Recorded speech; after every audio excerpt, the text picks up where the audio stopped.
Esenlikler değerli Ön Türk Dergi takipçilerimiz. Bu akşamki konuğumuz Karadeniz Teknik Üniversitesi Jeoloji Mühendisliği bölümünden emekli öğretim üyesi Profesör Doktor İsmet Gedik. 1940 yılında Tirebolu, Giresun'da doğdu. 1958 yılında İstanbul Teknik Üniversitesi'nde İnşaat Mühendisliği bölümünde başladığı yüksek tahsiline 1965 yılında Almanya'nın Bonn şehrindeki Matematik ve Doğa Bilimleri Fakültesi Jeoloji bölümünde devam ederek 1968 yılında lisans ve doğa bilimleri doktoru oldu. 1970 yılında Trabzon Karadeniz Teknik Üniversitesi Jeoloji Mühendisliği bölümüne öğretim üyesi olarak atandı. 80'li yıllardan beri yaptığı çalışmaları, makaleler, kitaplar, internet sitesi ve sosyal medya aracılığıyla bizlere duyuruyor İsmet Hoca. Yayınlanmış metinleri DOM, Doğadaki Dinamik Oluşum Mekanizması ve Sorunlarımızın Çözüm Yolu, Yaratıcının Kitapları, Kuantsal Kitaplar mı, Kutsal Kitaplar mı, Bilgiye Dayalı Oluşumlar, DOM ve DOMgillik.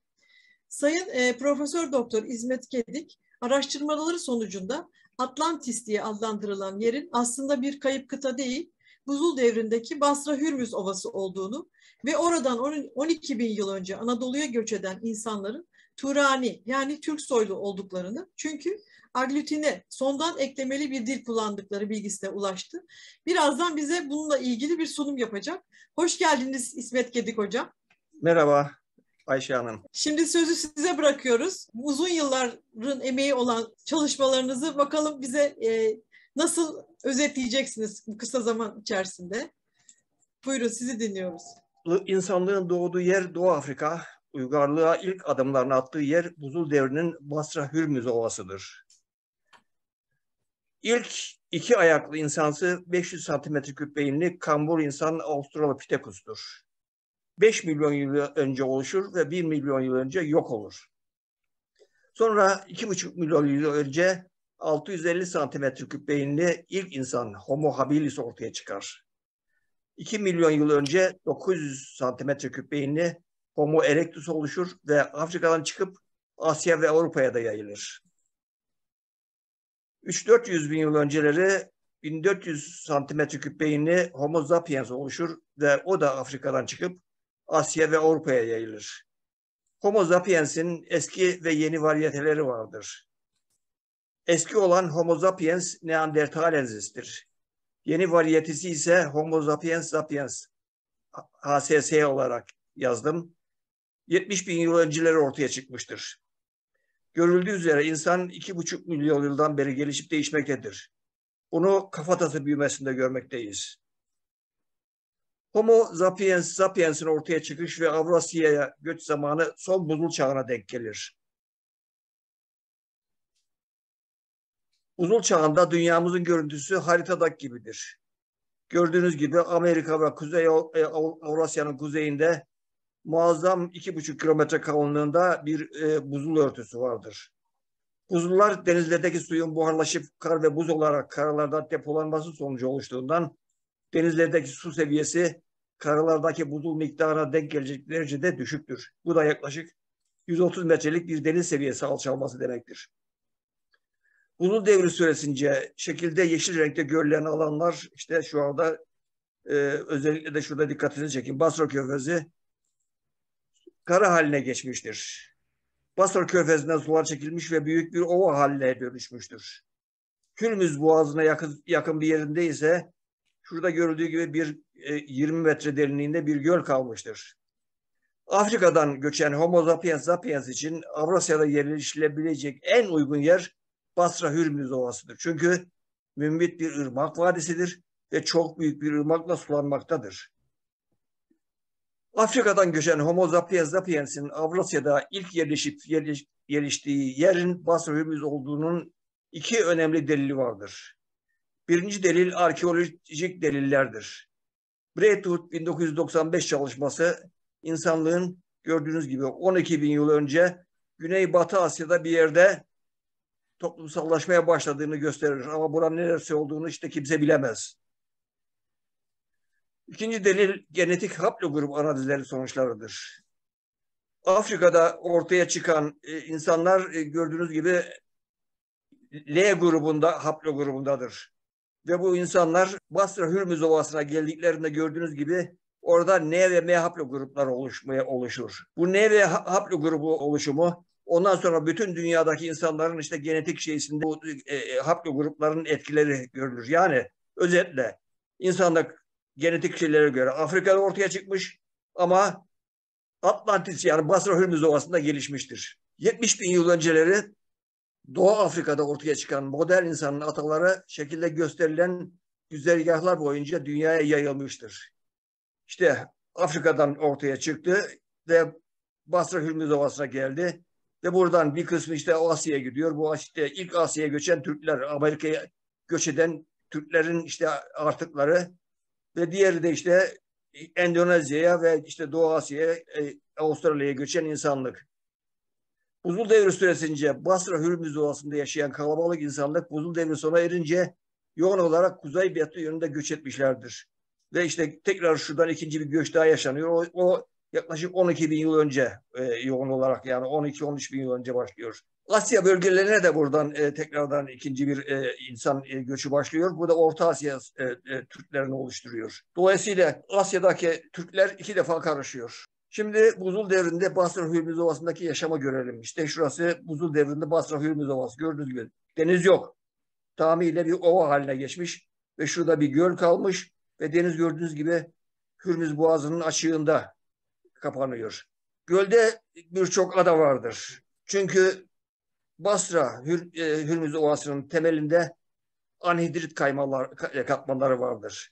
Ve anhidrit katmanları su alıp şişerlerse dom şeklinde bir kubbe oluşturur. Ve bu kubbeler Basra Körfezi'nde çok yaygındır. Ve işte Sümerlerin adalarda yaşadığı dedikleri tümsekler bu şekilde adalardır. Basra Hürmüz Ovası'na gelen insanlar iki farklı yerde yaşamaya başladılar. Ya göldeki adalarda yaşayacaklar ya da şu devasa bir ovada yaşayacaklar. Bu farklı yerleşimler ondan sonraki insanlığın gelişiminde çok etkili faktör olacak. Bunu vurgulayacağız biraz sonra. Ova gördüğünüz gibi çok geniş. 200 kilometre genişliği var ama insanlar sadece şu ırmak kenarındaki bir şerit boyunca yaşayabiliyor. Çünkü insan biliyorsunuz sudan ancak 5 kilometre ya 10 kilometre uzaklaşabilir. Daha fazla uzaklaşamaz çünkü yani suya ihtiyacı var. Yani 22-30 kilometre uzakta su yok. Su olmayınca yaşam da yok. Dolayısıyla insanlık şimdi açıkçası nüfusu gittikçe artıyor ama bu ovada yaşayamıyor. Bu zorluk nasıl aşılabilir? Bu zorluk gördüğünüz gibi şimdi bu zorluğu aşmanın yönteminin fiziksel temelini size vermek istiyorum.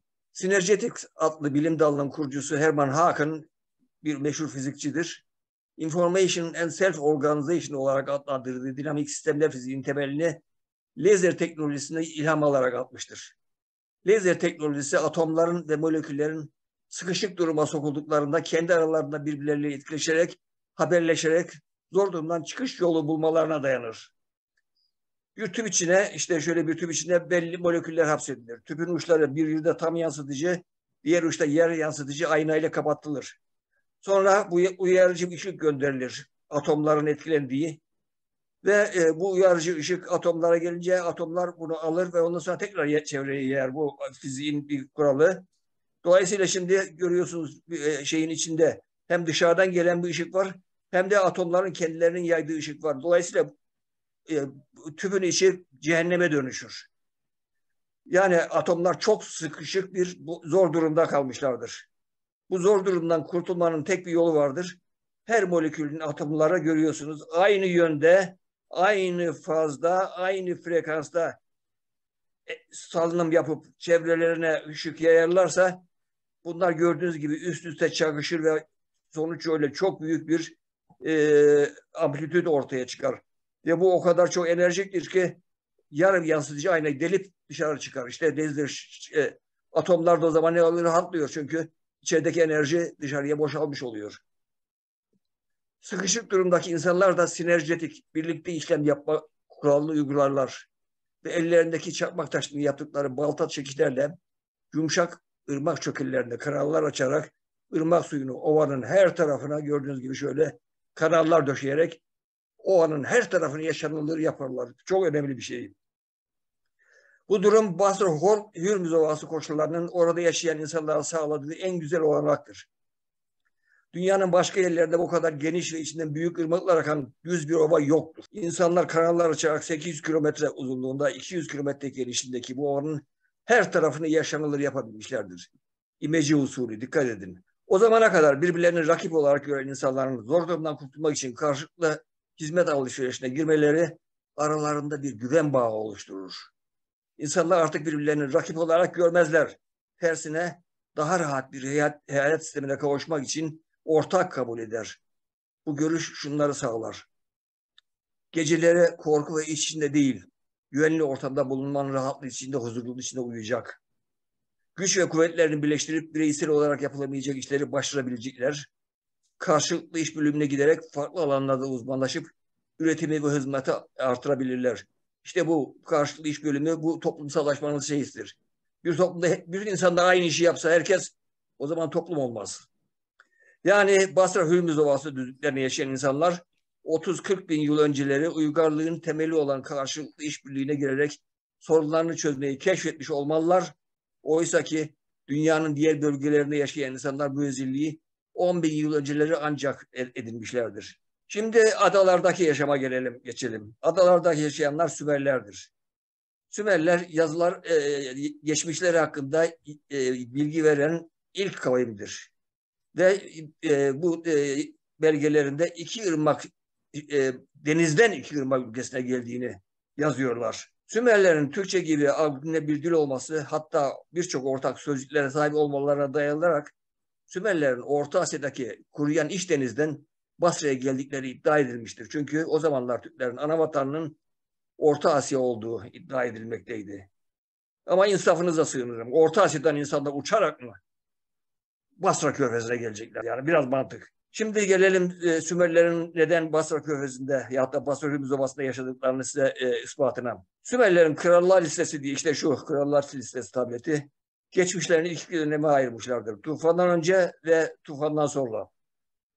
Şimdi tufandan önceki zamanı meteor araştırma gemisinin Basra Körfezi'nin son 15 bin yılı haritası. Dikkat edin. Bu uydurma bir harita değildir. Meteor araştırma gemisi Almanların bir araştırma gemisidir. Ve Basra Körfezi'nde yaptıkları araştırmada Basra Körfezi'nin 15 bin yıl önce şu durumda olduğu. Dikkat edin. Deniz nerede kapanıyor? Hürmüz Boğazı'nda. Burada daha şurası tamamıyla ova ve şurada bir göl var. Ve ondan sonra işte 12 bin yıl önce, 14 bin yıl önce burada, 12 bin yıl önce şuraya kadar deniz ilerliyor. 8 bin yıl önce şuraya kadar ilerliyor ve 6 bin yıl önce kapanıyor. Şimdi Sümerlerin tufandan önce yaşadıklarına bakalım. Çok önemli. Şurada 5.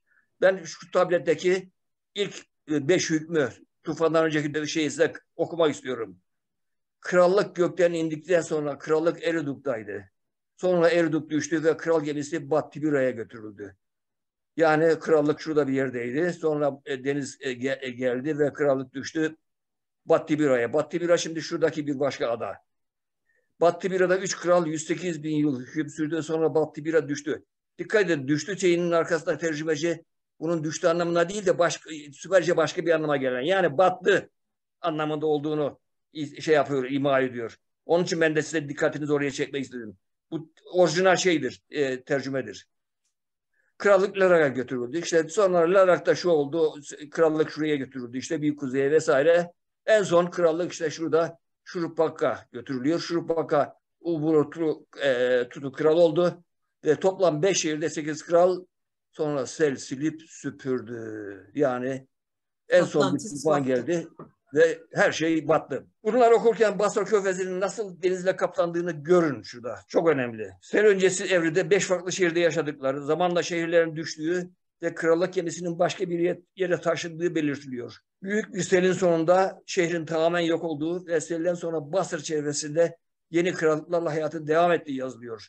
Bu bilgiler jeolojik bilgilerle uyumludur. Çünkü 15 bin yıl öncesine kadar uzun bir buzul devri yaşanmış. Buzul devri sonunda buzulların ergimesiyle gerçekleşen deniz seviyesi yükselmesi, göldeki adanın batmasına neden olunca adadakiler kayık vesaire ile daha kuzeydeki başka bir adaya göçerler.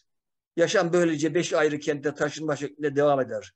En son adadaki yaşam çok büyük bir tufanla sona erer. Çünkü dağ buzullarının ergimelerinin en son aşamasına kalan buzul kütleleri büyük sel felaketlerine yol açarlar. Çünkü İçi su dolu balon gibidirler. Buna glacial outburst fluid denir. Ve patladıklarında yıkılan barajlar gibi önlerine çıkan her şeyi sürükleyip denize taşırlar. Zagros dağlarının tepelerine kalan en son buzul paketi de bu etkiyi yapmış ve Sümerlerin yaşadıkları adayı çamurlara gömmüştür. Bu ifadeler Sümerlerin adalar üzerinde yaşadıklarının ve adalar battıkça daha kuzeydeki bir başka adaya geçtiklerinin kesin delilidir. Sümerler tufandan sonra Basra söresine çıkarlar ve bir denizden iki yırmak yöresine geldiklerini vurgularlar. Serhan 1972'de. Arkeolojik bulgular Sümerlerin Basra yöresine nereden geldiklerini gösterir. Sümerler krallar listesi tabletinde krallık gökten indikten sonra ifadesi toplumların, dikkat edin, özgür insanlık karşılıklı hizmet alışverişine dayalı değil, tam tersine gökten krallıklarla yönetileceği inancının egemen olduğunu gösterir. İşte kutsal kitapların başlangıcı Sümerlerin krallık gökten indikten sonra diyor. Dikkat edin, bütün ondan sonraki peygamberler vesaire hepsi gökten gelen bir krallığa. Yani öyle, dikkat edin burada. Öyle başka bir şey yok. Kral adamların inancı bu. Yani kutsal kitaplar halkın bir sürü gibi devlet sahiplerince yönetilmesini sağlayan davranış bilinçleridir. Bunu Sümerler kesin söylüyor ve kutsal kitaplarında Sümerlerinden aldığını Muazzez İlmiye de söylüyor, Kramer de söylüyor, bütün Sümerler söylüyorlar. Şimdi insanlığın geçmişinin tasarlamasında konuştuğu dil en önemli kriterlerden biridir. Ve insanlığın doğuş ortamındaki konuşulan dil aglutine bir dildir. İşte insanlığın olduğu yer burası ve bu bölgede de aglutine bir dil, yani Swahili gibi dil konuşuluyor. Aglutine dil eklentili dildir. Ve eklenti dillerin bir özelliği subject, object, nesne şeklindedir. Yani Türkçedeki gibi. Yani Türkçede biz ne diyoruz? O kalemi kırdı diyoruz. Dikkat edin. Özne, nesne ve yüklem. Halbuki diğer S, O, V grubu dillerde, yani İngilizce, Almanca vesaire, dikkat edin. He, she, broke the pencil, yani yüklem ikinci sıraya gelir. Bu çok önemli bir fark. Şimdi aglutine dillerin kullanım şeyini gösterirsek, dikkat edin. Oteldekilerdensin sözcüğü. Otel belli bir anlamı var. Otelde deyince anlam değişti. Oteldeki anlam yine değişti. Oteldekiler yine değişti. Oteldekilerden yine değişti. Oteldekilerdensin. Dikkat edin, bu bir tek sözcük. Ama bunu diğer İndo-German dillere çevirirseniz you are one of the persons from the hotel. Buyurun size 8-9 kelimeden oluşan bir cümle. Sözcük değil artık, cümle. Hint-Avrupa dil grubunda bütünleşmeli, eklentili değil, parçalanmalıdır. Dikkat edin, sözcük parçalanmış ve her parçaya değişik bir sözcük uydurulmuş. Ve bu İndo-German dil grubunun aglutine bir dilden, üstelik bunda nerede olduğu, Anadolu dilinden, onun adına Anadolu çiftçilerinin dilinden geldiği yabancı araştırıcılarla, bunu araştıranlar Türkiye'ye dikkat edin. Bukket ve Ali 2012, Gray ve Atkinson 2003 araştırmalarda kesin olarak bunların Anadolu'nun çiftçilerin dilinden kökenlendiği orada ispatlanıyor. 60-70 bin yıl önce Afrika'da ortaya çıkan Homo sapiens'in ortaya çıktığı bölgede günümüzde hala aglutine, yani Swahili gibi konuşuyor. İşte burada Swahili dilinden bir örnek. Ninakata kesiyorum, I am cutting. Sikati kesmiyorum, I am not cutting. Gördüğünüz gibi Türkçe ile ne kadar benzer, İngilizce ile ne kadar farklı. Dolayısıyla orada yayılan, dünyaya yayılan insanların da aglutine bir dil konuşmaları beklenir.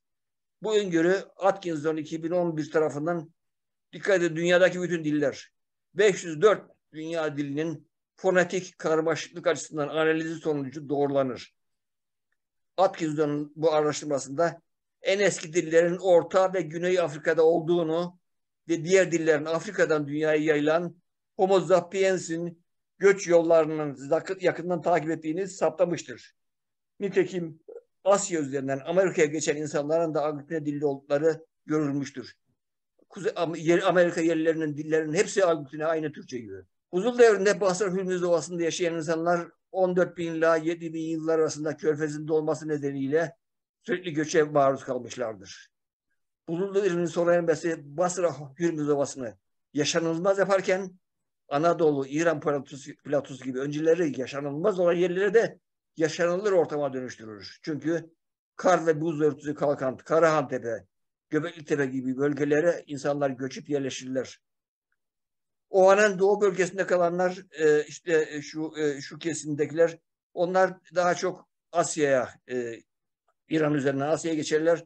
Ama batıda olanlar, bunlar da Dicle Fırat Vadisi boyunca Anadolu'ya göçerler. Anadolu'ya kadar arada kalmıyorlar. Ondan nedenini gerekirse açıklarız. İran politikası üzerinde günümüzde hala Kaşkay, Afşar, Halaç, Horasan gibi Türk dilleri konuşan topluluklar vardır. İran'a çok dağılmış şekilde. Bunlar oraya sonradan gelmediler. Bunlar oraya ta 12 bin yıl önce göçtüler. Bunu da bilmiyoruz biz. Dikkat edin. Bunun da farkında değiliz. Yani Farsça denilen Hint-Avrupa dil grubuna ait dil grubu oluşan kavim İran'a çok sonradan gelmiş bir istilacı kavimdir. Bunu devam eden sayfalarda bu konuya gireceğiz. Neden böyle İranlıların istilacı olduğunu göreceğiz. Homo sapiens'in doğduğu bölgede konuşulan dil eklentili yani aglutine olduğundan onların yerleşip geliştikleri ilk ortam olan Basra Hürmüz ovalarının dili de eklentili olmalıdır.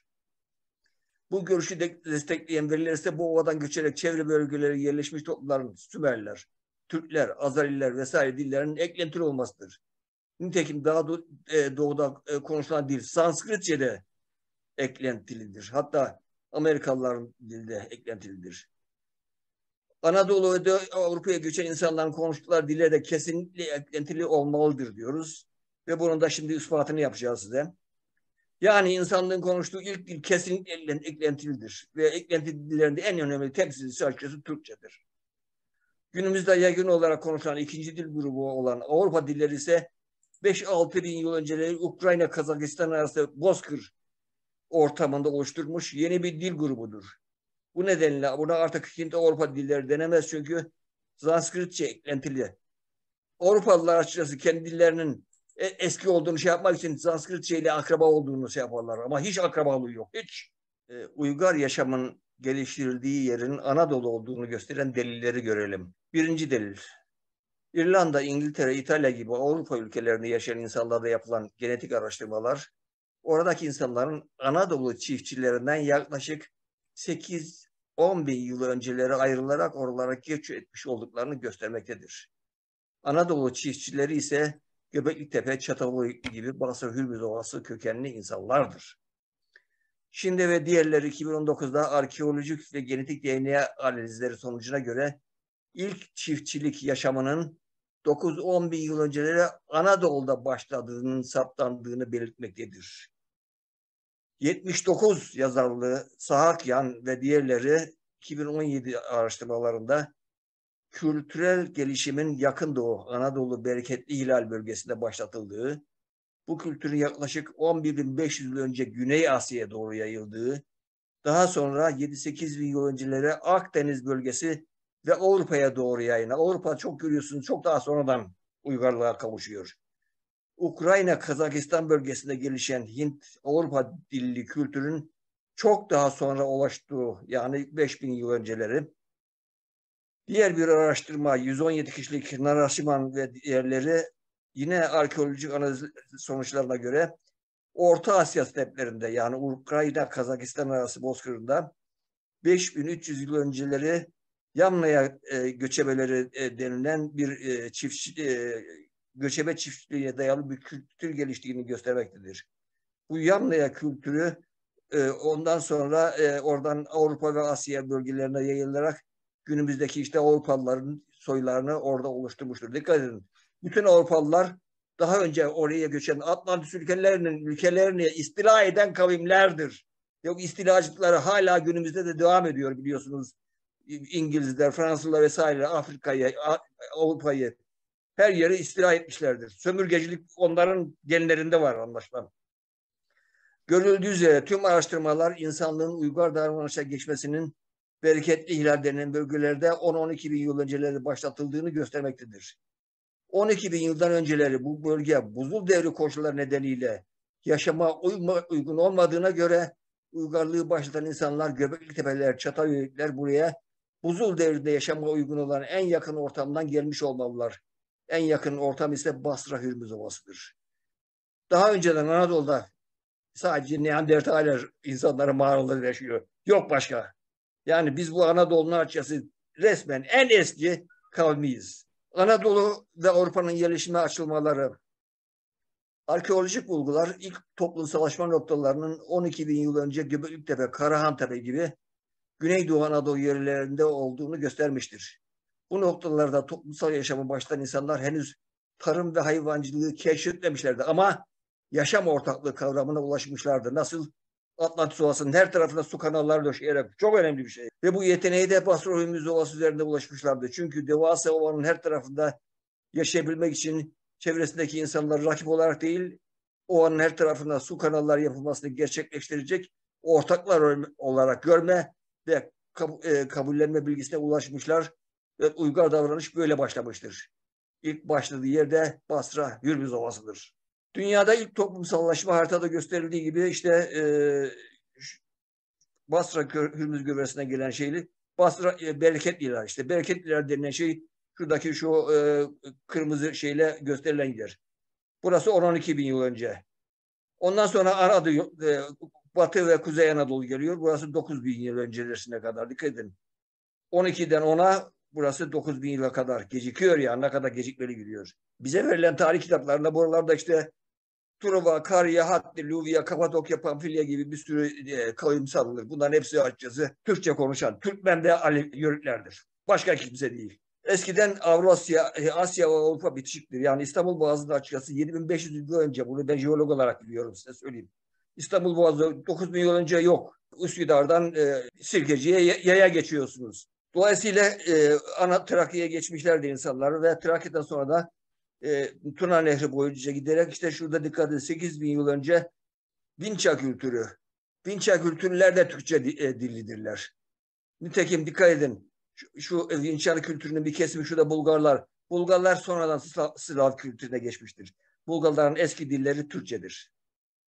Yani tarihimizi bilmeyince hiçbir şey savunamıyoruz.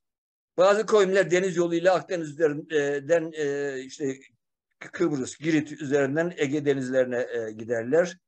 Ve bu uygarlıklar lineer A denilen bir alfabe kullandığı belirtilmektedir. Lineer A Kıbrıs ve Girit, Limni gibi diğer Ege adalarında da kullanılmaktadır. Bu dillerin A grubuna bir dil olduğu ve Macarca, Fince gibi Türk dilleriyle akraba olduğu Reves ve diğerleri tarafından Fayaslı diskiyle okunmasıyla kesinlikle saptanmıştır. Batı Avrupa yerleşimlerinin deniz yoluyla daha batıya doğru ilerleyen göçlerle olduğu yine DNA haplogrup analizleriyle desteklenmektedir. İşte buradan batıya doğru gidenler işte İran, şurada Etrüs, Romalıların atası olan Etrüsleri, biraz daha batıya gidenler şuradaki biliyorsunuz Baskları. Basklar hala biliyorsunuz Avrupa'da bir dil konuşur. Avrupa'da Avrupa'da dil konuşan tek ulus Basklar kalmıştır. En son olarak şimdi İtalya'daki Venüs patlamasında Vezüv'ün patlaması yani Pompei volkanında ölen insanların birinden bir DNA analizi yapılmış ve o insanın Anadolularla akraba olduğu saptanmıştır. Yani şu andaki İtalyanların yerli kabileleri açıkçası Anadolu akrabalığı vardır. Şimdi gelelim Orta Asya konusuna. Dikkat edin Orta Asya eskiden buzul devrinde pek yaşanılır bir ortam değil. Çünkü çok soğuk. Yani 15 bin yıl önce Orta Asya'da sadece mağaralarda yaşam var. Ural Altay Dağları'ndaki Ayı mağarasında biliyorsunuz Denizova diye bir şey bulunmuştur. Ona Denizova değil de Altayensis demek lazım. Çünkü Altay'da bulunmuştur. Neyse. Şimdi bunun şeyini size açıklayayım. Orta Asya'da iç deniz oluşması olayı erginmeye başlayan buzulların oluşturdukları bir tatlı su yığışımı olayıdır. Gerek Himalaya dağları, gerekse Tian Shan ve Altay dağları tepelerinde bulunan buzulların ergimeleri sonucu oluşan sular Orta Asya'nın çukur bölgelerinde bir tatlı su gölü oluşturur. Bu tatlı su denizi yaklaşık 14 bin yıl önceleri oluşmaya başlar ve buzulların ergime miktarı oranı arttıkça büyür. Bu iç denizin büyümesi yaklaşık 7 bin yıl öncelerine kadar devam eder. 6-7 bin yıl öncelerine itibaren artık buzullar yok da buzullar erimişler. Dolayısıyla artık göle su gelmiyor ama buharlaşma sürüyor. O zaman ne olacak? İç deniz gittikçe kuruyacak.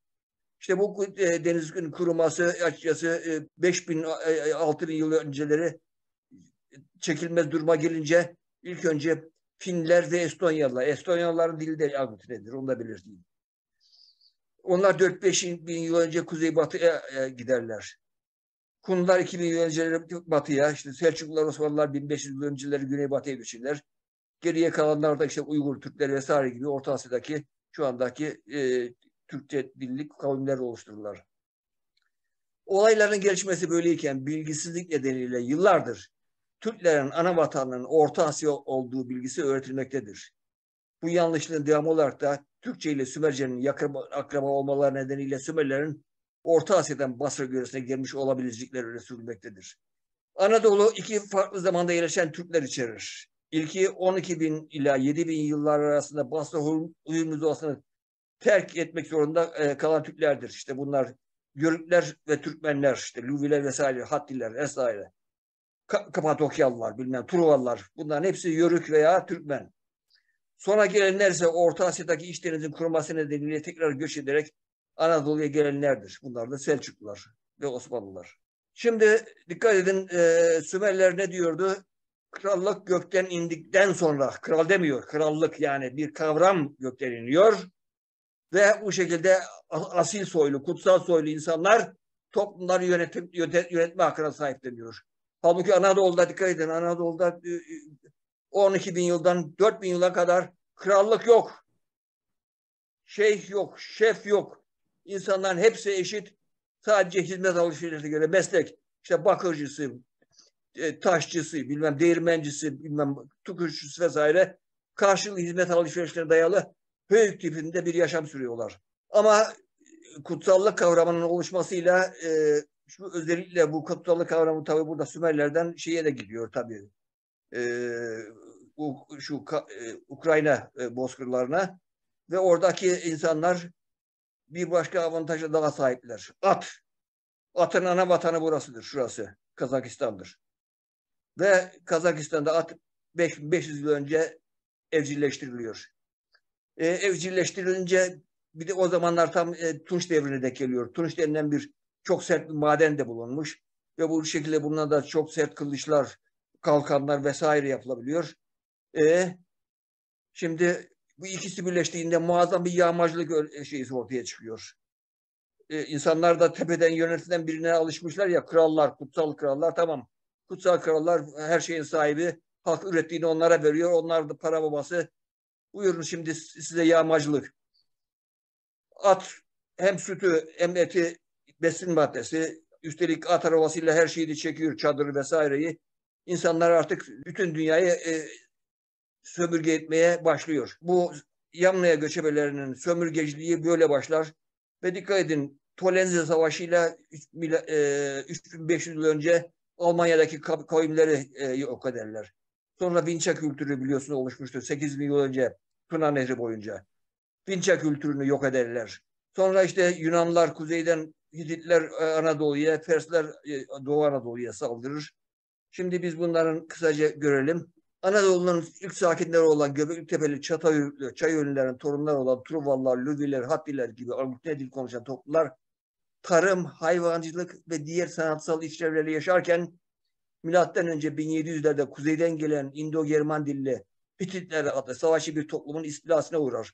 Nasıl istila edilmesin? Adam atlı arabayla geliyor, senin eşeğin var. Eşekle atlı arabanın savaşması bir olur mu? Dolayısıyla bütün Anadolu'yu hemen adamlar silip süpürüp krallıklarını kuruyorlar. 1200'lerde tekrardan yok ediliyor. Çevreyle karışıp şey yapıyorlar. Hititler hemen hemen aynı zamanda milattan önce 1600'lerde Balkanlar üzerinden Yunanlılar Ege bölgesine saldırır. İşte Yunanlıların Ege bölgesine saldırmaları şurada yukarıdan geldiği gösteriliyor.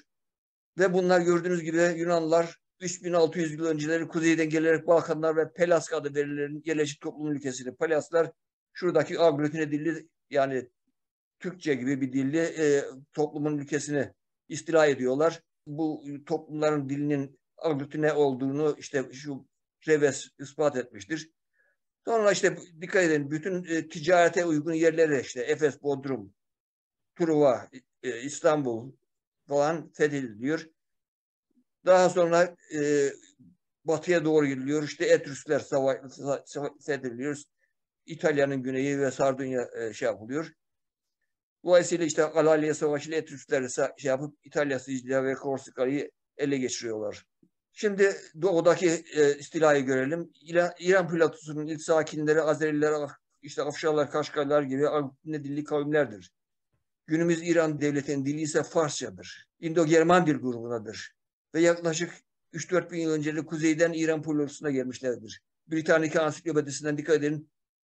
Perslerin yaklaşık 3500 yıl önce kuzeyden bulundukları için yere geldikleri, yani İran'a geldiklerini şey yapıyor. Yani Pers diye bir kavim yok İran'da eskiden. İstilacılar, genetik farklı grup araştırmalar Kürtlerin sonradan Fars kültürü etkisi altına girdiklerini göstermektedir. Buna da biz Kürtlere bir tür diyemiyoruz. Kürtler eskiden siz Biller gibi aynı dili konuşuyordunuz ama sonradan şeye girdiniz. Nitekim bazı Türkçe'ye yakın özellikleri vardır. Yani Kürtlerin Basra-Hürmüz Ovası'na gelen, dolayısıyla eskiden bir dil konuşan kavim oldukları, sonradan Pers kültür etkisine girdikleri genetik haplo grup analizleriyle kesinlikle saptanmıştır. Diğerleri Gürcüler, Lazlar, Çerkezler, Çeçenler vesaire hepsi Agrize dilidirler. Şimdi Basra-Hürmüz Ovası adını neden Atlantis olarak değiştirmek istediğime gelelim. 1980'li yılların sonunda arkeolojik, antropolojik araştırmalar incelerken Brentius'in Hölker Amoy Fraton Tigris, yani Fırat Dicle Bölgesi Toplumları adlı araştırmasında Meteor Araştırma Gemisi'nin yaptığı araştırma sonucu Basra Körfezi'nin geçmişiyle ilgili şu şekildeki durumu gördüm. Bunu görür görmez beynimde bir şimşek çaktı. Atlantis, kayıp ülke. Bunun üzerine Gedik 1992 Atlantis, efsanevi batı kent nerede? Türklerle ilişkisi var mı? Cumhuriyet Bilim ve Teknik, işte sayfa şu. Bu makaleyi yayınladım. Basra Hürmüz Ovası gelişimiyle Eflatun'un Atlantis hikayesi arasındaki şimdi ortak noktaları görelim. Eflatun'un Atlantis hikayesinde Atlantis ülkesinin adını verdiği 540 çarpı 190 kilometre boyutunda devasa bir ova. Bu aslında çok daha büyük. Ama bu görüyorsun yine 600'e 200. Halbuki şimdi biz diyoruz 800'e 200. Yani biraz eskilerde herhalde çok kesin bir ölçek yok anlaşılan. Ve ovanın ucunda bulunan bir adada gerçekleştiği bilgisi veriyor. Bu bilgi de Mısır'daki bir tapınakta kayıtlı olduğunu, yani Basra Hürmüz Ovası'ndaki adalarından birinden adanın batmasıyla kaçan birkaç kişi, yani birkaç işte soylu Mısır'a geliyor ve Mısır'da yaklaşık 8 bin yıl önce bunu rahiplere söylüyorlar ve bu Mısır'daki tapınağın çevresine şekillerle falan anlatılıyor. Şimdi bu gölün her yıl süren sürekli taşkınlar ve sel felaketleriyle gittikçe bataklığa dönüştüğünü, göldeki adanın üstünde yerleşim yerleri bulunduğunu ve çevresinde 3 sıra duvar örülmüş olduğunu, kuzeydeki dağ yamaçlarının bu sel felaketleri nedeniyle çırılçıplak kaldığını, gölün çevresinde içinde şöyle büyük bir ova bulunduğunu, gölün yakınlarında Herakles diye büyük bir okyanusa açılan bir dar boğaz bulunduğunu, işte bölgede nar, zeytin, hindistan ürünler bulunduğunu ve bir gece aniden sulara gömüldüğünü, 11.600 yıl önce böyle bir şey olayın görüldüğünü yazar. Bu yazda yazılanlar tek tek değerlendirelim.